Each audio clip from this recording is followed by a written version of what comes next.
Bismillahirrahmanirrahim. Assalamualaikum warahmatullahi wabarakatuh. Alhamdulillah bini'matihi tatimus salihat. Asyhadu an la ilaha illallah wahdahu la syarikalah wa asyhadu anna Muhammadan abduhu wa rasuluh la rasula wa la nabiyya ba'da.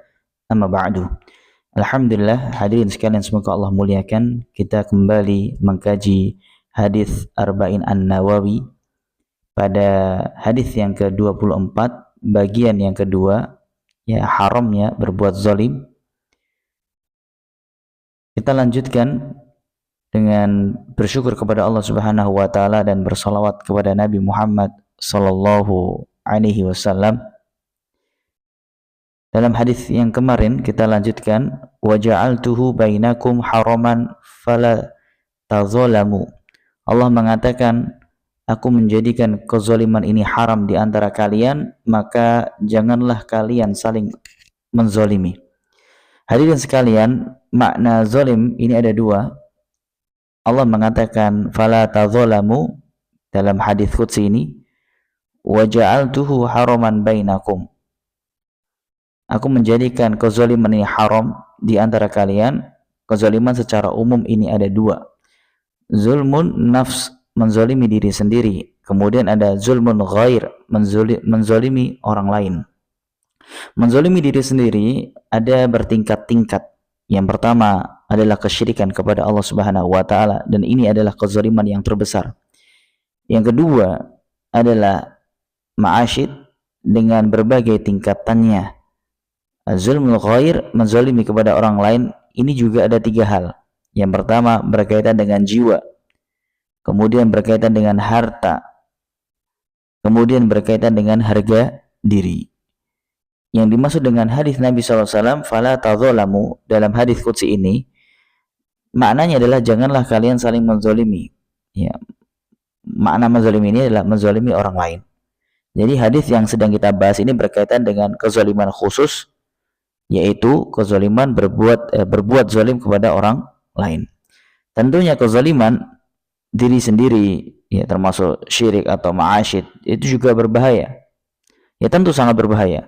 Tapi di antara berbahayanya adalah berbuat zalim kepada orang lain. Makanya Sufyan Ats-Tsauri ya berkata, engkau bertemu dengan Allah dengan 70 dosa antara engkau dengan Allah selain kesyirikan. Tentunya itu lebih ringan daripada engkau bertemu dengan Allah dengan satu dosa saja yang berkaitan dengan orang lain. Kata Sufyan Ats-Tsauri, engkau bertemu dengan Allah pada hari kiamat dengan membawa 70 dosa antara engkau dengan Allah, tentunya selain kesyirikan, ya. Itu jauh lebih ringan daripada bertemu dengan Allah dengan membawa satu dosa saja antara engkau dengan hamba Allah, antara engkau dengan orang lain. Ya, kenapa? Karena yang kita lakukan antara kita dengan Allah, ya, jadi 70 dosa. Ini hukum asalnya Allah itu Maha Pengampun. Allah Maha Pengampun. Tetapi antara engkau dengan orang lain ini, orang yang dizalimi orang lain, hukum asal orang lain tersebut akan menuntut kita pada hari kiamat. Ini perkara yang sangat mengerikan. Bahkan tidak usah jauh-jauh, bahkan yang menuntut Anda bisa jadi adalah orang yang paling dekat, bisa jadi istri, bisa jadi anak-anak, bisa jadi orang tua, bisa jadi tetangga, bisa jadi saudara. Makanya Allah berfirman dalam Al-Quran, فَإِذَا جَاءَتِ الصَّاخَّةُ تَثْقُلَتْ بِسَنْكَكَ لَيَوْمَ يَفِرُّ مَرْءٌ مِنْ أَخِيهِ. Seseorang itu akan lari, saudara-saudaranya juga lari, bapak-bapaknya juga lari, dan ibunya juga akan lari. Wa sahibatihi wa banih, dia akan lari dari istrinya, dia akan meninggalkannya dan berzalim, ya, kepada orang lain. Ini ada tiga hal, ya, berbuat zalim kepada orang lain ini ada tiga hal. Yang pertama jiwa, yang kedua harta, yang ketiga harga diri. Yang dimaksud dengan hadis Nabi SAW, fala tazalamu, dalam hadis qudsi ini, ya, janganlah kalian saling menzalimi. Ya, maksudnya adalah menzalimi orang lain. Jadi hadis yang sedang kita bahas berkaitan dengan kezaliman khusus, yaitu menzalimi orang lain. tentunya menzalimi diri sendiri juga berbahaya. Syirik atau maksiat juga berbahaya. Syirik dan maksiat juga berbahaya. Nah, hadirin sekalian, semoga Allah muliakan, menzalimi orang lain ya dalam hal ini sangat banyak ya. Misalkan ya kezaliman itu kembali kepada tidak meletakkan suatu pada tempatnya ya, di antaranya tidak menunaikan hak orang lain ya. Kezaliman di antaranya adalah kembali kepada dua hal, tidak menunaikan hak orang lain atau berani ya memberikan kepada seorang lain yang bukan tanggungannya, memberikan kepada orang lain yang bukan tanggungannya, seperti menuduhnya dan yang lainnya. Ini kezaliman, kembali kepada dua hal.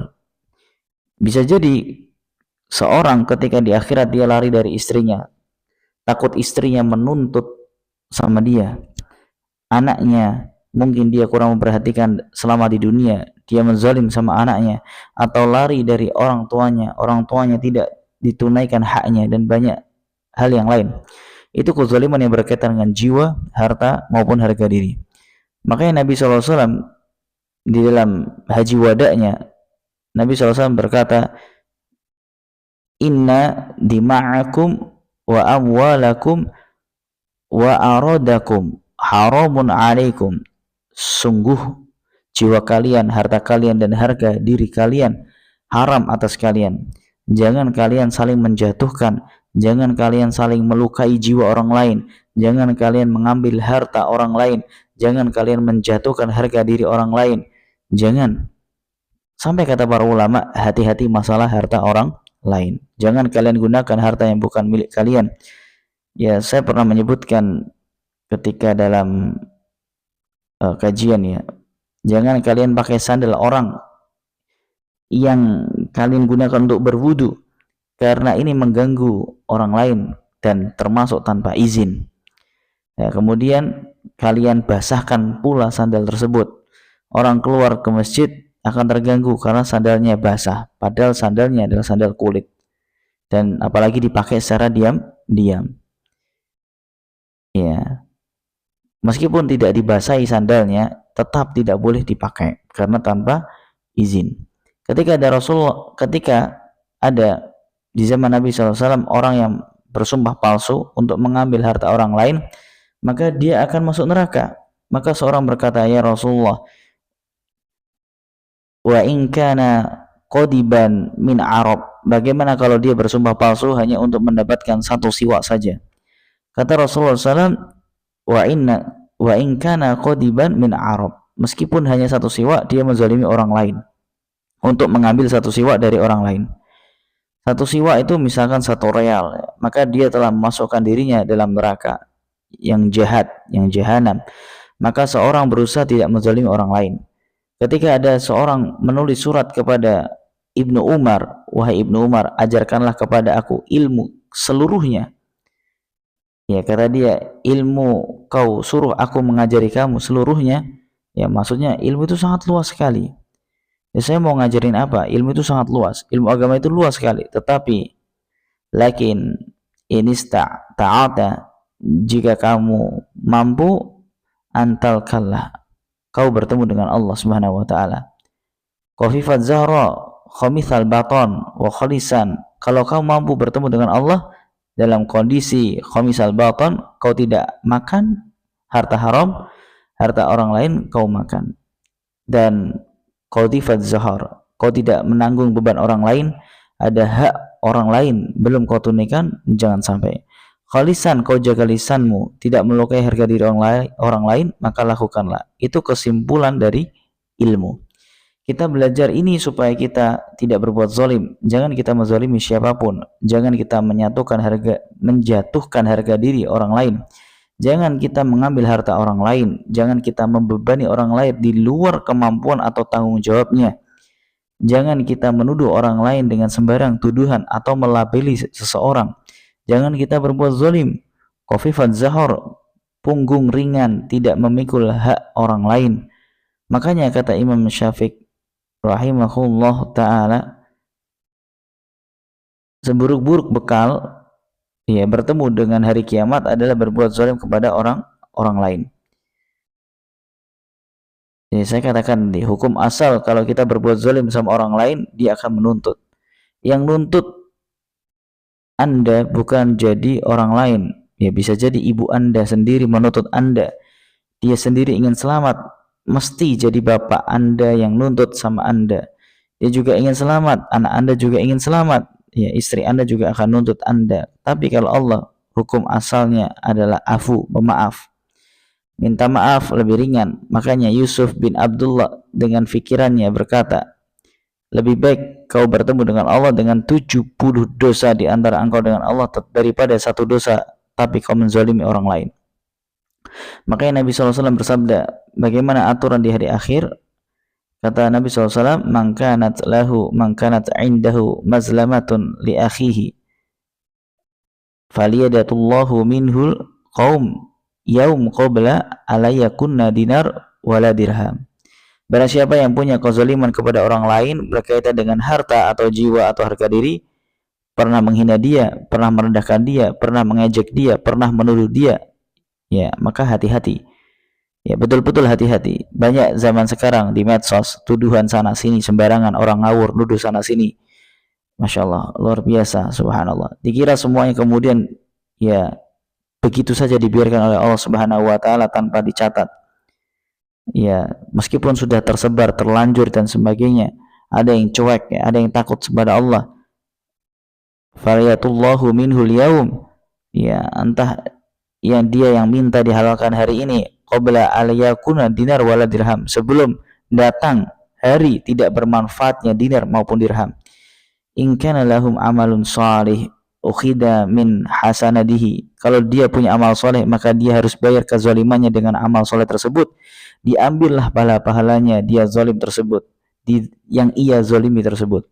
Kalau ternyata pahalanya dia sudah habis, maka dosa-dosanya pun akan dipikul kepada dia. Dan ini perkara yang sangat mengerikan.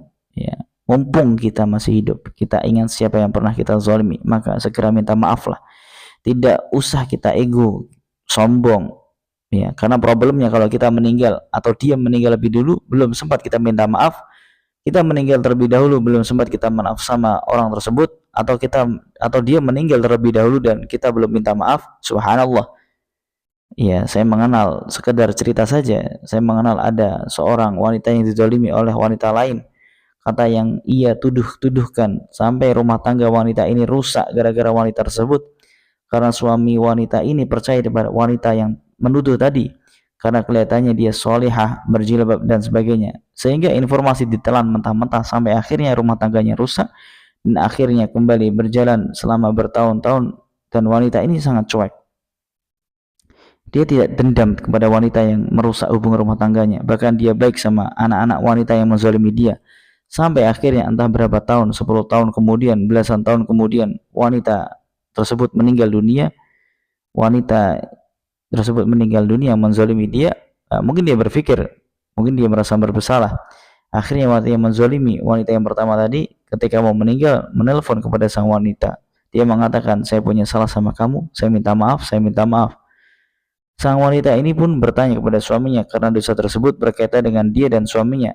Suaminya memaafkan, kemudian dia bilang saya maafkan. Beberapa saat kemudian dia meninggal. Subhanallah. Ya, kalau kita diberi taufik bisa minta maaf atas orang yang pernah kita zalimi sebelum kita meninggal dunia, itulah yang terbaik, karena masalahnya nanti di akhirat itu sangat panjang. Makanya Allah Subhanahu wa taala mengatakan, janganlah kalian saling menzalimi di antara kalian.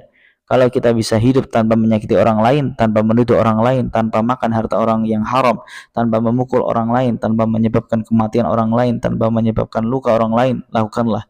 Itulah kesimpulan ilmu yang disimpulkan oleh Ibnu Umar radhiyallahu anhu. Dan insyaallah kita akan lanjutkan pada kesempatan yang berikutnya. Kata Allah Subhanahu wa taala, ya ibadi kullukum dhallun. Wahai hamba-hambaku, sesungguhnya seluruh kalian dalam keadaan tersesat, yaitu dalam kondisi jahil. Dengan demikian kita dilahirkan dalam kondisi yang tidak memiliki ilmu sama sekali. Allah berfirman, wallahu akhrajakum min butuni ummahatikum la ta'lamuna syai'a. Sesungguhnya Allah mengeluarkan kalian dari perut ibu kalian dalam kondisi kalian tidak mengetahui apapun, tidak punya ilmu. Allah juga berfirman kepada Nabi SAW, wajadaka dhallan fahada. Allah mendapati engkau wahai Muhammad dalam kondisi tersesat, lantas engkau Allah beri petunjuk kepada Nabi Muhammad SAW. Rasulullah SAW dulunya tidak punya ilmu, jahil, tidak punya ilmu. Itu adalah salah satu bentuk daripada kesesatan. Makanya Allah Subhanahu wa taala mengajarkan ilmu kepada Nabi Muhammad SAW melalui malaikat Jibrilnya. Kata Allah, wa kadzalika auhayna ilaika ruham min amrina ma kunta tadrib mal kitab walal iman. Demikianlah kami wahyukan kepada engkau wahai Muhammad, kau dahulu tidak tahu tentang iman dan tidak tahu tentang kitab. Jadi kita ini semua dalam kondisi jahil, tidak punya ilmu. Maka Allah mengatakan, illa man hadaituhu, kecuali orang yang aku beri petunjuk kepadanya. Fastahduni, maka minta Allah petunjuk kepada aku. Ahdikum, maka aku akan memberikan petunjuk kepada kalian. Kita disuruh minta hidayah kepada Allah Subhanahu wa taala. Makanya setiap sholat kita mengatakan ihdinas siratal mustaqim. Kita ingin dapat hidayah. Hidayah ada umum, yaitu hidayah yang memasukkan kita dalam Islam. Alhamdulillah kita dapat hidayah di antara sekian miliar orang yang berbuat kesyirikan, yang menyembah berhala, menyembah nabi, menyembah wali, menyembah malaikat, menyembah jin, menyembah pohon, menyembah matahari, menyembah rembulan, menyembah ruruh, syaitan-syaitan, jin-jin. Dan alhamdulillah kita menyembah Allah Subhanahu wa taala, pencipta alam semesta. Agama yang sangat logis, agama Islam, satu-satunya agama tauhid. Kita bersyukur dapat hidayah Islam. Tetapi selain kita mendapatkan hidayah umum, kita ingin mendapatkan hidayah yang khusus, hidayah yang terperinci. Masih banyak ilmu yang belum kita ketahui, masih banyak kebaikan yang belum kita kerjakan, masih banyak keburukan yang belum kita ketahui dan kita tinggalkan. Maka kita minta kepada Allah Subhanahu wa taala hidayah terus-menerus. Karena setiap kita membutuhkan hidayah. Setiap sholat kita wajib mengatakan ihdinas siratal mustaqim, tunjukkanlah aku jalan yang lurus. Nabi SAW sendiri minta hidayah. Allahumma inni as'alukal huda wat tuqa, ya Allah aku minta hidayah kepada engkau. Rasulullah terus minta ilmu. Wa qur rabbi zidni ilma, ya Allah tambahkan aku ilmu. Itu hidayah. Rasulullah mengatakan ihdina tukhlif minal haqqi bi'izni innaka tahdir tasyail suratal mustaqim. Ya Allah tunjukkan aku petunjuk di antara perselisihan yang terjadi di antara mereka. Semuanya kau beri petunjuk kepada jalan yang lurus. Rasulullah mengajarkan kepada Al-Hasan yang ternyata di dalam ya Allahumma dina fi man hadait, dalam kunut ya Allah berikanlah aku petunjuk bersama orang-orang yang kau beri petunjuk. Senantiasalah kita minta hidayah, apalagi di zaman sekarang terang benderang hal-hal yang luar biasa. Zaman sekarang adanya medsos, memikirkan banyak perkara. Semua orang bisa komentar, semua orang bisa bicara. Terkadang kita justru bingung mana yang benar, mana yang salah. Syubhat sangat banyak, syahwat di mana-mana. Minta hidayah kepada Allah Subhanahu wa taala. Iya benar, kita ketika mengucapkan ihdina siratal mustaqim, ya Allah tunjukkanlah aku jalan yang lurus. Ini benar-benar menunjukkan kita meminta hidayah kepada Allah Subhanahu wa taala.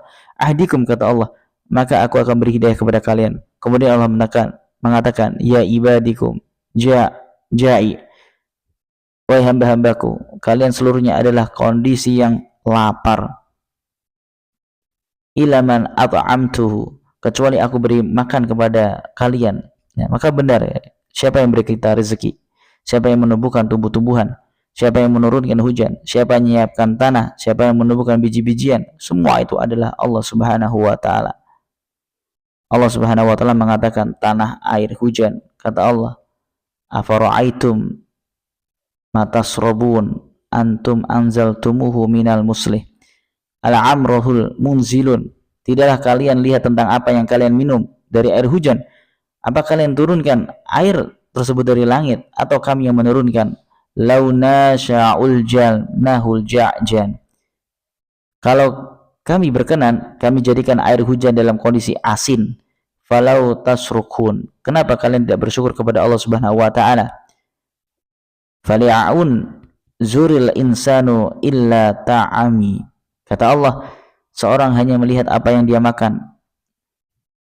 Anas wa binahul anas wa unul asbab.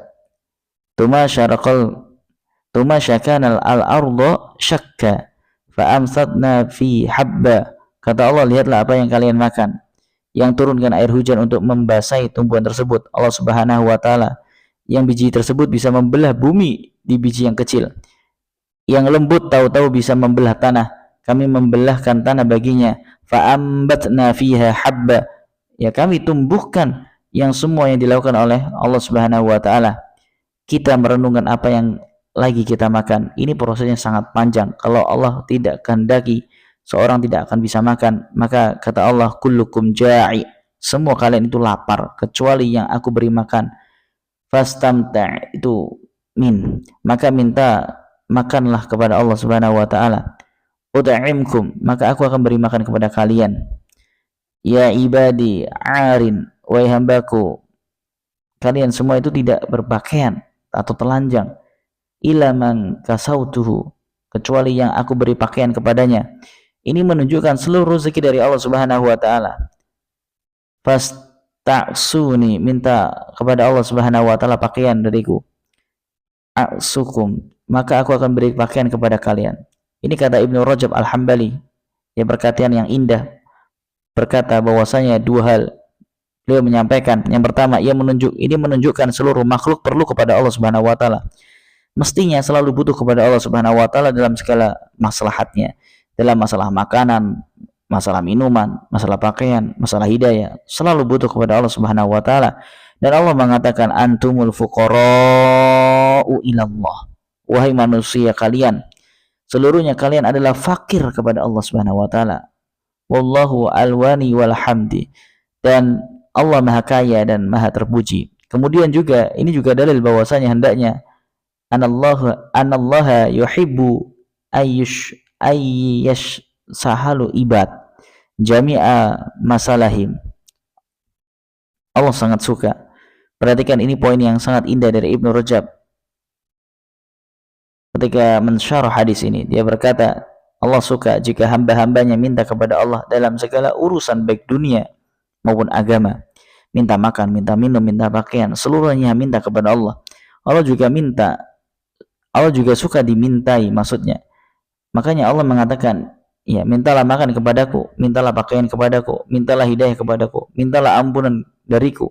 Allah senang kita ini selalu meminta atau selalu bergantung kepada Allah Subhanahu wa taala. Kapan seorang merasa tidak butuh kepada Allah, maka dia telah terhina. Makanya Nabi di antara doa mengatakan, ya Allah, aku serahkan urusanku seluruhnya kepadamu. Perbaiki segala urusanku. Jangankah engkau serahkan kepada diriku, ya, meskipun hanya sekejap mata. Makanya Nabi SAW adalah orang yang paling merasa butuh kepada Allah Subhanahu wa taala. Orang seperti ini adalah orang yang dicintai oleh Allah. Semakin merasa butuh kepada Allah, ya. Bayangkan, Nabi setiap melakukan aktivitas selalu berdoa, dari keluar rumah sampai masuk rumah, dari bangun tidur sampai mau tidur, ya, sedikit-sedikit beliau meminta kepada Allah Subhanahu wa taala. Yang ini, ya, kita senantiasa belajar dari Nabi SAW agar hati kita bergantung kepada Rabbul Alamin, pencipta kita. Jangan kita merasa ujub, jangan merasa mampu, merasa hebat, semuanya karena Allah Subhanahu wa taala. Makanya yang menakjubkan dari Nabi SAW ketika haji wada, Rasulullah berdoa dari zuhur sampai maghrib di padang Arafah, di atas ontanya, di bawah terik matahari. Rasulullah berdoa berjam-jam sampai beliau mengangkat kedua tangannya, padahal beliau adalah orang yang dijamin masuk surga. Pintu surga tidak akan terbuka kecuali mengetuknya Nabi SAW. Dan beliau juga orang yang paling zuhud, ya. Tetapi beliau angkat tangan berdoa kepada Allah Subhanahu wa taala dari zuhur sampai maghrib. Sampai ketika tali kekang onta beliau bergerak, Nabi pegangan tangan kirinya, tangan kanannya tetap mengendahkan tangan kepada Allah Subhanahu wa taala. Kenapa? Karena beliau merasa butuh kepada Allah yang Maha Tinggi. Dan ini Masya Allah luar biasanya, ya. Dan padahal Allah Subhanahu wa taala, ya, kalau kita senantiasa minta kepada Allah, Allah sangat menyukai kita, ya, senantiasa minta kepada Allah. Tetapi kita merasa tidak perlu, seakan-akan bisa sendiri. Allah bilang kalau minta makan, minta kepada aku, minta hidayah, minta kepada aku. Dalam sebuah hadis disebutkan, seandainya salah seorang dari kalian minta kepada Allah meskipun untuk perbaiki sandal, ini bukan hadis, seorang terbiasa bergantung kepada Allah, maka minta kepada Allah perkara dunia maupun perkara akhirat. Tidak usah malu-malu. Kalau kita minta kepada manusia, kita malu. Manusia sekaya apapun, meskipun dia miliarder, triliuner, asetnya luar biasa, tapi kita tahu asetnya pasti ada batasannya. Kita minta sama dia 1 kali, 2 kali, 3 kali, mungkin dikasih, 4 kali dikasih. Lama-lama dia akan cemberut wajahnya, dan mungkin dia akan mulai menjauh daripada kita.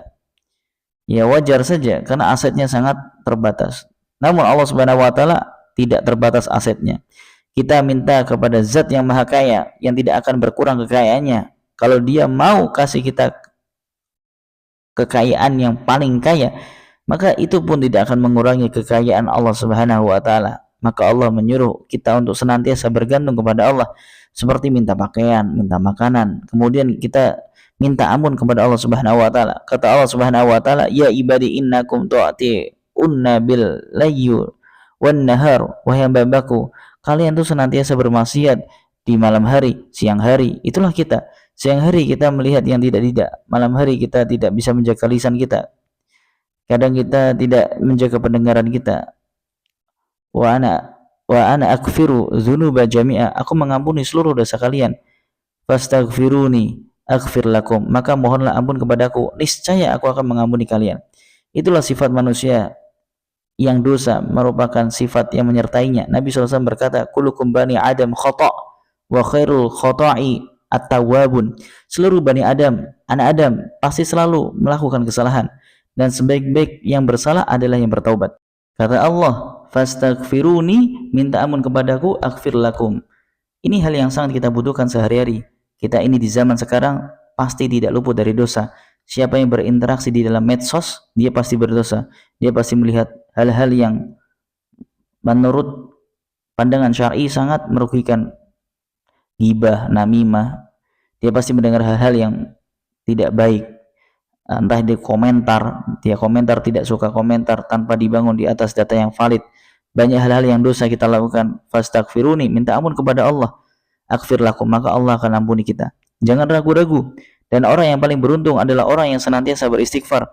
Kata Nabi SAW, tuba liman wajada fisrahi fatih istighfaron kathiron. Sungguh beruntung orang yang mendapati dalam catatan amalnya istighfar yang sangat banyak.